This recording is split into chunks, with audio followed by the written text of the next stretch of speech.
bagaimana peran serta masyarakat, swadaya masyarakat, swaklola masyarakat, pemberdayaan masyarakat, ikut juga membantu membangun infrastruktur yang ada di pedesaan. Dengan anggaran yang sangat terbatas, tapi bisa menuntaskan masalah-masalah yang ada di pedesaan, perlu dipecahkan bersama, dibahas bersama dengan warga masyarakat. Masyarakat ini mereka mengikhlaskan tenaganya, karena masyarakat ini kepingin ya lingkungannya bagus, pengawasan BPD, Badan Permusyawaratan Desa, kurang efektif. Ya, sehingga banyak kawan-kawan kami yang ada di pemerintah desa harus kesandung dengan aparat penegak hukum.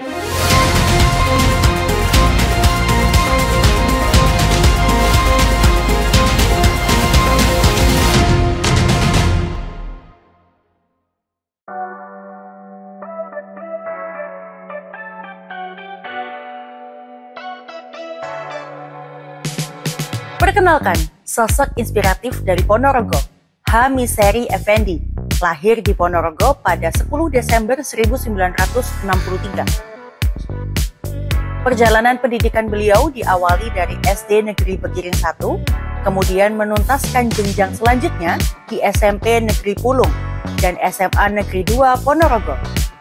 Tak berhenti sampai di situ, beliau melanjutkan studi strata 1 di Universitas Kadiri dan berhasil meraih gelar sarjana pada tahun 1988. Semangatnya untuk terus belajar membawanya meraih gelar Magister Hukum di Universitas 17 Agustus 1945 Surabaya pada tahun 2003.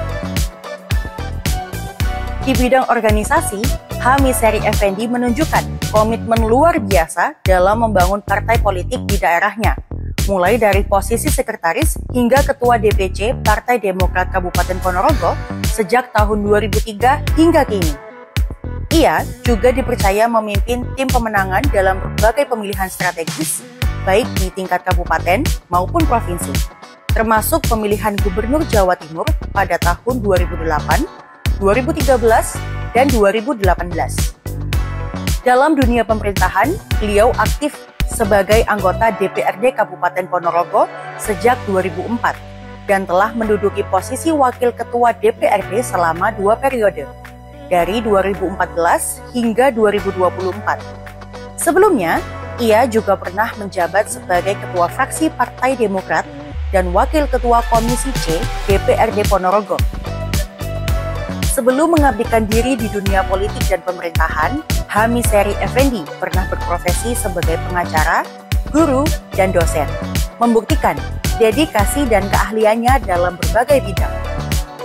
Dengan pengalaman dan integritas yang kuat, H. Miseri Effendi terus berkomitmen mengabdi untuk kemajuan Ponorogo dan kesejahteraan masyarakatnya, menjadi pilar utama dalam perjalanan demokrasi dan pembangunan daerah.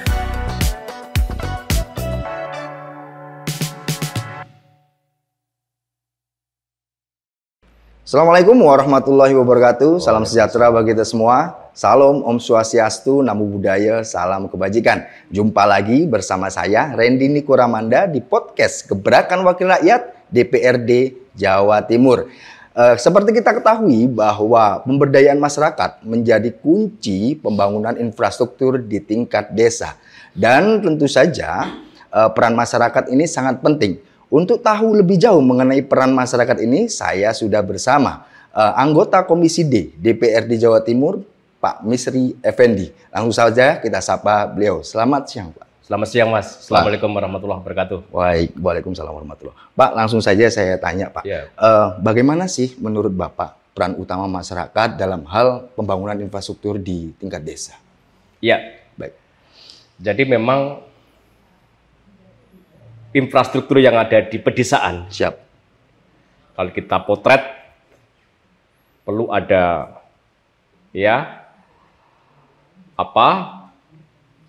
kehadiran daripada pemerintah. Siap. Baik pemerintah kabupaten, pemerintah provinsi, dan pemerintah pusat. Siap. Karena kalau kita melihat infrastruktur yang ada pedesaan ini banyak yang memang harus kita bantu. Iya, betul sekali. Sementara anggaran kita sangat terbatas. Betul. Fiskal kita sangat terbatas. Betul. Apalagi dapil kami dapil 9.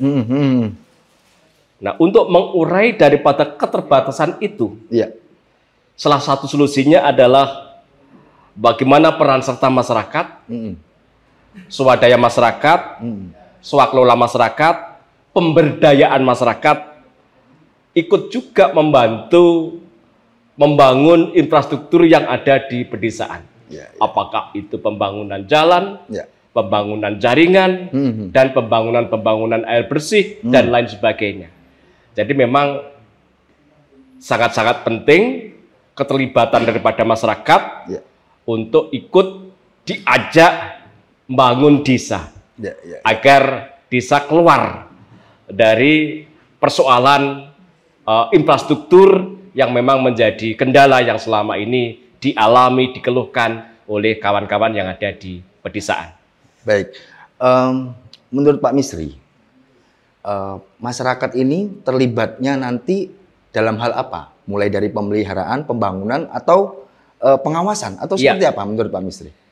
Ya, kami berharap keterlibatan masyarakat ini diawali dari awal, dari perencanaan dulu. Ya, ya. Jadi kalau orang diajak mulai dari awal, tidak di tengah, tidak di akhir, itu akan lebih bersemangat. Betul, betul, betul. Tapi kalau diajaknya itu di tengah atau di akhir, itu ogah-ogahan. Itu karakter masyarakat kita. Maka kami berharap kepada para pemangku kebijakan agar masyarakat kita libatkan mulai dari perencanaan. Iya, sepakat ya, Pak. Ya. Dengan anggaran yang sangat terbatas, tapi bisa menuntaskan masalah-masalah yang ada di pedesaan, perlu dipecahkan bersama, dibahas bersama, didiskusikan bersama dengan warga masyarakat. Mana yang kita dahulukan? Apakah ini pembangunan jalan dulu? Kalau pembangunan jalan, karena ini banyak titik-titik ruas yang kita bangun, di antara titik ruas ini karena anggaran terbatas, yang mana dulu? Jembatan, juga demikian, yang mana dulu? Jaringan irigasi, yang mana dulu? Air bersih, yang mana dulu? Jadi kalau dari awal masyarakat ini sudah kita ajak, kita libatkan, mana, maka untuk tahapan pelaksanaan itu akan mudah. Bahkan kalau ini saran saya, bahkan kalau umpamanya warga masyarakat dilibatkan dalam perencanaan, umpamanya terkendala di lahan, mereka akan dengan sukarela menghibahkan tanahnya untuk masyarakat umum, ya. Bukan begitu, Pak? Betul. Iya. Yang kalau yang Bapak temui, Bapak kan sering turun ke dapil. Yang Bapak temui seperti apa, Pak? Apakah ada kasus-kasus seperti itu atau seperti apa? Iya, jadi pertama, kalau di perencanaan ini masyarakat kita libatkan, masyarakat ini bahkan sudah tidak lagi mereka mengikhlaskan tenaganya, tidak harus kita bayar sebagaimana sekian per jam, sekian per hari, tidak. Karena masyarakat ini kepingin lingkungannya bagus, desanya bagus. Sehingga apabila mereka itu kita libatkan, seharusnya anggaran ini kalau kita hitung cukup hanya 400 meter, bisa menjadi 450 bahkan 500 meter. Karena mereka tidak harus menerima upah sekian dan lain sebagainya. Inilah keterlibatan pemberdayaan masyarakat selama mereka dari awal kita ajak, kita libatkan untuk pembangunan yang ada di pedesaan itu. Baik. Pak Misri kita ketahui adalah seorang legislator, tugasnya juga mengawasi Pak dalam tugasnya. Mungkin Bapak, menurut pandangan Bapak, selama ini kolaborasi pemerintah dengan masyarakat dalam hal pembangunan desa seperti apa, Pak? Iya, sebetulnya program itu sudah ada. Bentuknya adalah bantuan khusus keuangan desa. Jadi pemerintah kabupaten memberikan bantuan keuangan kepada pemerintah desa. Pemerintah provinsi memberikan bantuan keuangan kepada pemerintah desa. Nah, bantuan keuangan ini sifatnya hanya stimulan. Ya. Nah, yang merencanakan masyarakat desa sendiri. Betul. Yang menggarap juga masyarakat desa sendiri. Betul. Yang mempertanggungjawabkan juga masyarakat desa sendiri. Betul. Jadi kalau pemerintah hadir memberikan stimulan bantuan, tapi yang merencanakan, yang melaksanakan, yang mempertanggungjawabkan itu masyarakat sendiri, maka hasilnya yang kami tahu sekarang ini itu lebih bagus. Alhamdulillah. Kualitas daripada bangunan itu akan lebih bagus dibanding dikerjakan oleh kontraktual. Ini yang kami lihat. Dan bahkan titiknya yang diperlukan oleh desa itu mereka lebih presisi ya Pak? Lebih presisi. Betul. Volume iya. itu juga lebih panjang. Bagus. Oh, iya. Jadi yang kami ketahui mereka berkorban. Iya, betul. Tenaganya untuk bagaimana volume ini lebih panjang, kualitas lebih baik. Baik. Berkorban untuk menambah material. Iya.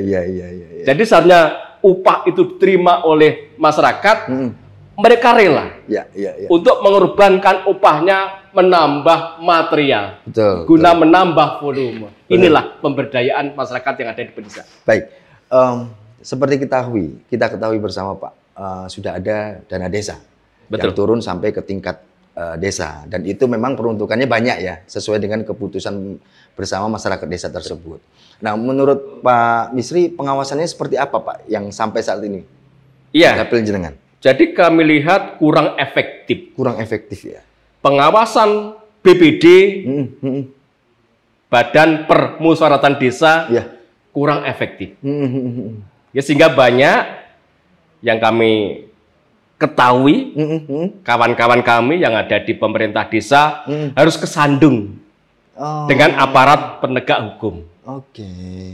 Ya. Maka solusinya adalah bagaimana yang namanya pemerintah desa dengan Badan Permusyawaratan Desa di dalam membahas anggaran pendapatan dan belanja desa. Ya. Itu betul-betul dilaksanakan sesuai dengan Undang-Undang Nomor 6 2014. Baik. Tidak sebatas hanya formalitas. BPD berperan sebagai lembaga yang mewakili masyarakat. Pemerintah desa juga sebagai lembaga yang mewakili pemerintah yang ada di desa. Kalau dua-duanya ini bisa menjalankan fungsinya masing-masing, BPD bisa menjalankan fungsinya sebagai Badan Permusyawaratan Desa, kemudian pemerintah juga bisa menjalankan fungsinya sebagai wakil yang terbawah di desa. Saya yakin keputusan yang akan dapat dihasilkan itu akan lebih baik. Baik Pak. Kalau dikaitkan dengan pemberdayaan masyarakat, dananya sudah ada dari dana desa, tenaganya sudah ada dari pemberdayaan masyarakat. Ini sudah, kalau menurut Bapak yang efektif akan seperti apa sih kolaborasi dua ini yang semuanya dari masyarakat desa? Kayak gimana Pak menurut Pak? Transparansi. Siap. Ya. Jadi orang desa ini gampang, karena saya juga orang desa. Saya berasal dari orang desa. Yang penting ada keterbukaan, ada transparansi, untuk apa dan sebagainya. Bahkan mereka berani berkorban. Betul. Tetapi apabila anggaran ini tidak begitu terbuka, bahkan tertutup, tidak jelas, tentu masyarakat ogah-ogahan untuk diajak bagaimana pemberdayaan, diajak untuk bagaimana program ini berjalan. Maka salah satu kunci caranya adalah tadi, bagaimana dana desa, bagaimana dana alokasi desa, bagaimana dana lain-lain yang sah terbuka kepada masyarakat, mulai dari pendapatannya berapa, belanja untuk apa saja, pembiayaan seperti apa. Apabila tiga ini terbuka, pendapatannya berapa, pendapatan dari transfer berapa, pendapatan dari asli desa berapa, belanja untuk A sampai Z apa saja, saya yakin masyarakat dilibatkan untuk bagaimana mengepus pembangunan itu akan lebih mudah. Meskipun transparansi. Meskipun kadang mereka mempertanyakan ya Pak ya. Kadang mereka ketidaktahuan itu karena memang kurangnya sosialisasi menurut saya. Betul. Baik. Kalau yang Misri yang Bapak temui ketika kemudian turun ke lapangan, tantangan utama mereka ketika terlibat dalam pembangunan infrastruktur di desanya masing-masing itu apa sih Pak? Tantangan yang dihadapi oleh masyarakat, betul. Anggaran ini tidak cukup. Katakanlah di suatu desa itu ada 3 dusun. Ya. Nah, sementara anggaran ini harus kita bagi menjadi 3 dusun. Betul. Nggak cukup. Betul. Ya kan? Ya. Karena nggak cukup, maka dalam keputusan itu hanya dialokasikan untuk 1 atau 2 dusun. Sehingga dusun yang 1 tidak mendapatkan program. Dusun yang 1 mengantri untuk tahun anggaran di tahun berikutnya betul. 2026. Nah, inilah yang kadang-kadang yang terjadi di suatu perencanaan di desa karena keterbatasan daripada anggaran yang ada di desa itu. Maka tadi kami sampaikan ada program dari pemerintah yang namanya bantuan keuangan kepada desa. Ya. Dari pemerintah kabupaten, dan itu tidak kontraktual. Itu diserahkan pure kepada pemerintah desa. Silahkan direncanakan, silahkan dilaksanakan, tapi pertanggungjawabkan kepada kami anggaran ini untuk apa. Jadi sepenuhnya itu adalah mandat yang diberikan oleh pemerintah kabupaten kepada desa. Baik, kalau di beberapa daerah, kita ketahui kultur Indonesia ini kan banyak ya Pak. Betul. Ya? Beragam. Kadang sosial budaya itu di suatu daerah menjadi hambatan terkait pembangunan infrastruktur di desa itu sendiri. Menurut Bapak seperti apa? Apakah itu menjadi hambatan atau tidak? Iya, kalau di Mataraman. Ya, Mataraman. Ya, ini Ponorogo, Pacitan, Trenggalek, Ngawi, Magetan. Ini masih luar biasa. Kegotong royongannya, keguyupannya, kerukunannya, luar biasa. Khususnya di pedesaan. Kami ngomong di pedesaan. Ya. Jadi kalau di pedesaan itu ada keluarga yang punya hajat, punya gawe, itu luar biasa berduyun-duyun membantu. Nah, sehingga apabila potensi kegotong royongan, kerukunan ini betul-betul bisa kita maksimalkan. Dengan program yang kita bantu melalui pemerintah daerah, kabupaten dan pusat, saya yakin pemberdayaan yang ada di desa akan dapat berjalan untuk mempercepat pembangunan yang ada di pedesaan itu. Baik, saya tertarik dengan kata-kata gotong royong dari Pak Misri barusan. Perlukah kalau sekedar gotong royong kan biasanya tiap minggu selalu ada masyarakat. Perlukah kalau untuk bicara infrastruktur desa mereka diberi pelatihan swakelola khusus untuk ikut mulai dari awal perencanaan, pemeliharaan, penggunaan dan lain sebagainya. Perlu tidak pelatihan-pelatihan seperti Jadi sekarang bahkan itu sudah. Oh sudah ya. Luar biasa. Jadi teman-teman yang ada di pedesaan itu sudah dilibatkan. Kalau ada program-program dari pemerintah yang sifatnya swakelola. Ya. Jadi nggak boleh ditangani oleh perangkat desa, nggak boleh. Swakelola ini pure oleh masyarakat. Ya. Panitia dibentuk oleh desa, monggo. Kepanitiaannya. Tapi keanggotaannya pure adalah masyarakat yang ada di desa itu. Ya. Mulai perencanaan silakan. Jadi pemerintah desa dan kami hanya sifatnya membimbing saja.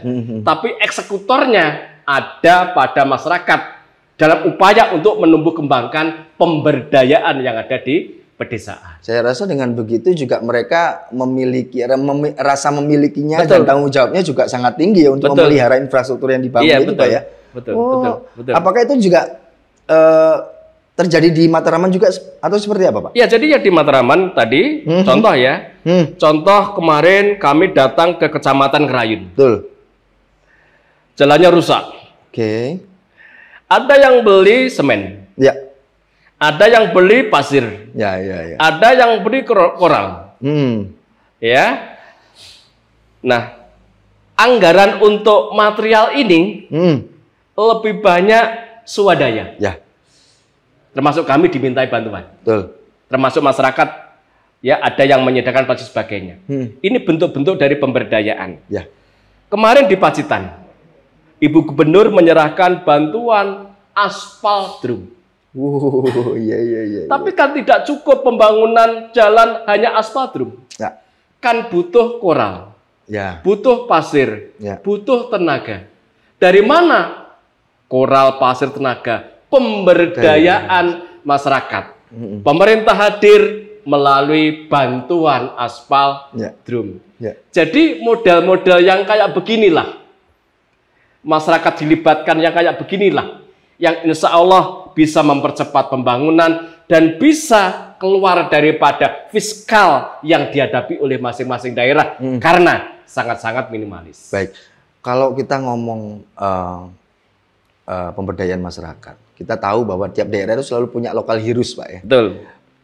Perlukah orang-orang yang dianggap dalam tanda kutip mampu ini ikut membantu atau diminta ikut berpartisipasi dalam swasembada untuk meringankan fiskal tersebut untuk daerahnya sendiri? Perlu tidak? Sudah dilakukan. Di Ponorogo, di Pacitan kan sudah. Wow. Jadi saudara-saudara kami yang bekerja di luar negeri. Wah, TKW maksudnya? TKW, TKI, ya.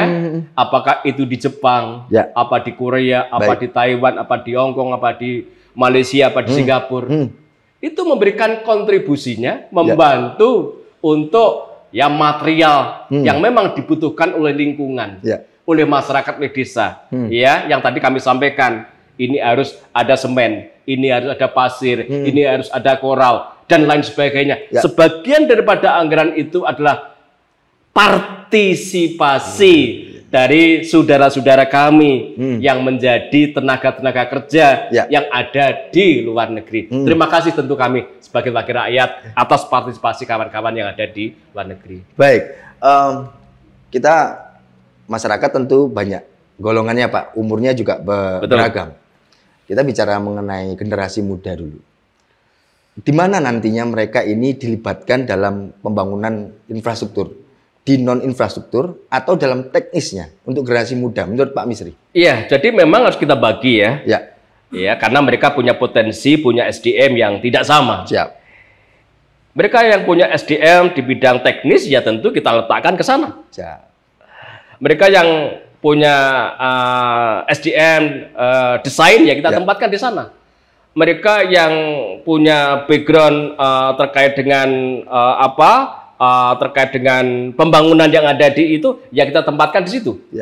Jadi apabila potensi-potensi anak muda ini ya kita gali sesuai dengan bidangnya masing-masing, ya saya yakin ya potensi ini akan mempercepat pemberdayaan yang ada di masyarakat desa. Ya, sesuai dengan bidang masing-masing. Sesuai bidang masing-masing. Iya. Kita ketahui bahwa anak muda dari Ponorogo ini jebolan kuliahnya juga nggak main-main loh, Pak. Betul. Banyak sekali lulusannya. Tapi ketika kemudian mereka ditawari misal, ayo dong balik ke Ponorogo, mereka kesannya ogah-ogahan. Nah, menurut Pak Misri, bagaimana sih cara kita, pemerintah atau legislator menarik minat mereka supaya mau membangun daerahnya? Seperti apa, Pak? Pertama, potensi-potensi yang ada pada ya adik-adik kami yang jebolan-jebolan universitas ternama, betul. Unggulan yang ada di Indonesia. Ya, harus kita rangkul. Ya, Pak Bupati merangkul, ya, pemerintah daerah merangkul, kami anggota DPRD merangkul, sering ngopi bareng. Ya, ngopi bareng. Ayo kita pecahkan. Ponorogo. Ponorogo ini di samping kota budaya, tapi juga kota santri. Pacitan luar biasa, ada 1000 gua.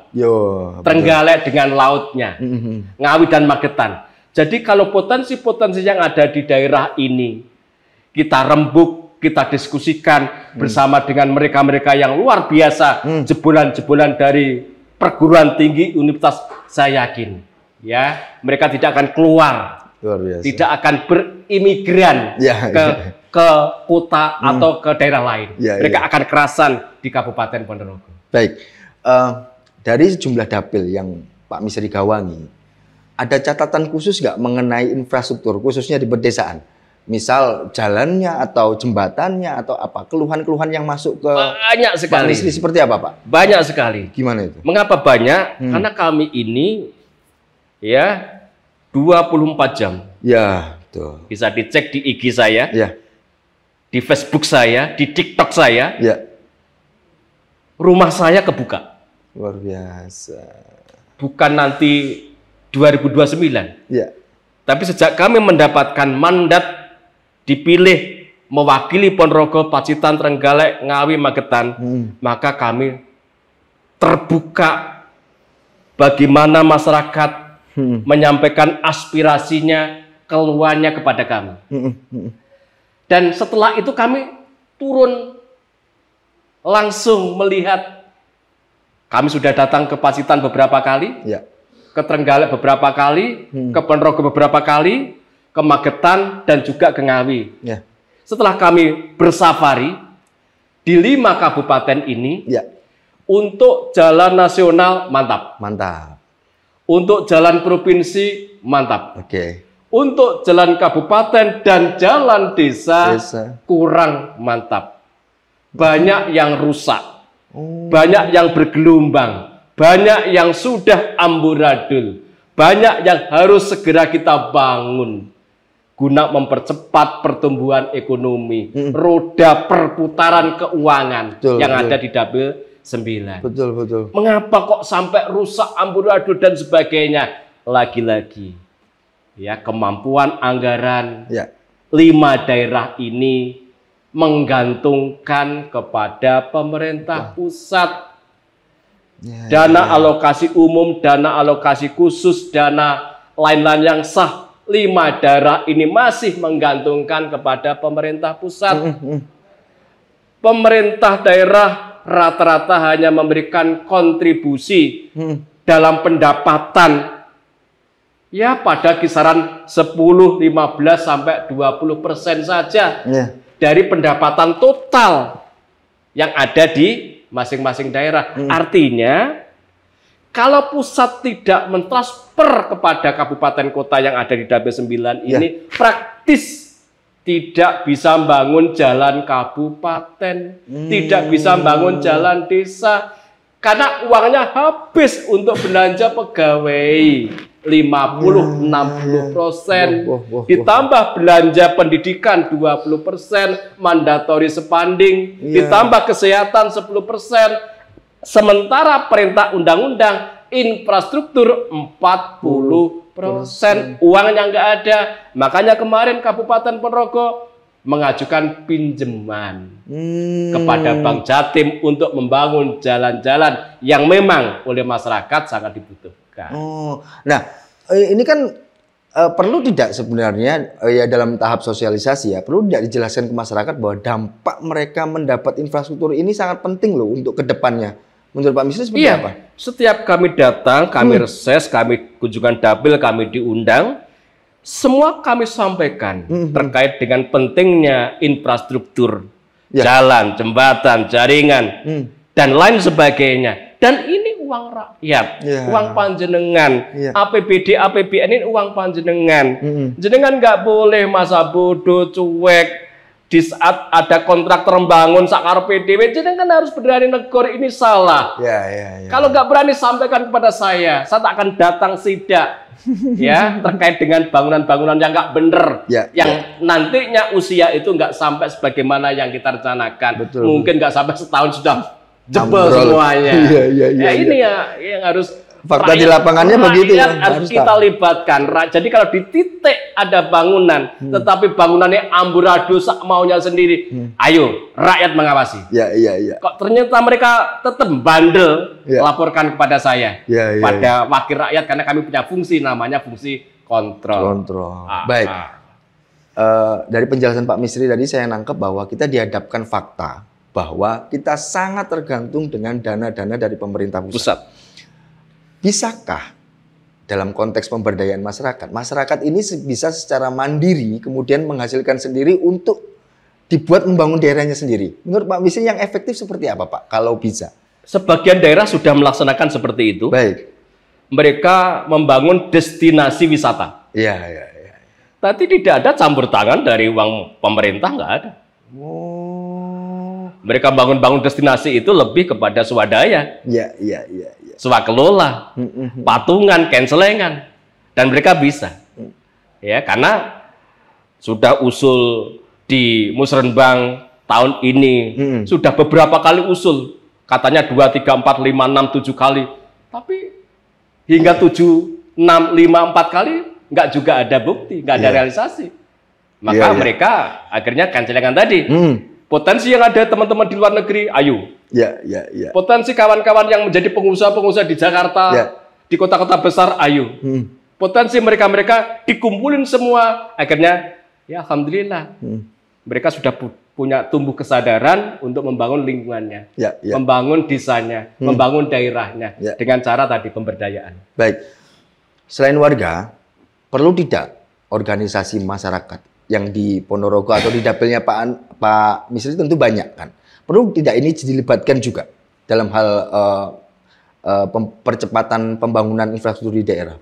Sepanjang arah dan tujuan itu untuk goalnya pemberdayaan, untuk goalnya pembangunan, ya semua siapapun elemen harus kita libatkan. Tetapi kalau kemudian nyerimpeti, ya kan? Bukan bagaimana ya program ini berjalan dengan mulusnya, dengan lancarnya, tapi malah nyerimpeti. Ya tentu yang nyerimpeti ini ya harus kita tadi rumusnya ngopi bareng. Ini untuk desa kita, untuk lingkungan kita, untuk anak cucu kita. Sehingga kalau kita nanti meninggal, kita punya legacy. Jangan sampai kita meninggal disalahkan gara-gara kita. Sejauh mana sih Pak DPRD Jatim memberi ruang kepada masyarakat agar berpartisipasi aktif dalam perencanaan pembangunan infrastruktur di desa? Sangat luas sekali. Baik. Kami buka ruang yang sangat lebar sekali. Ya, melalui pintu apa? Ya tadi, kalau dari kami melalui pintu reses. Silakan. Aspirasi-aspirasi yang mungkin selama ini jenengan rasakan apa pada kami. Jalan monggo. Bahkan dari aspirasi itu sekarang kami sudah bisa membantu. Banyak yang di Dapil 9 ini belum menikmati air bersih. Bayangin.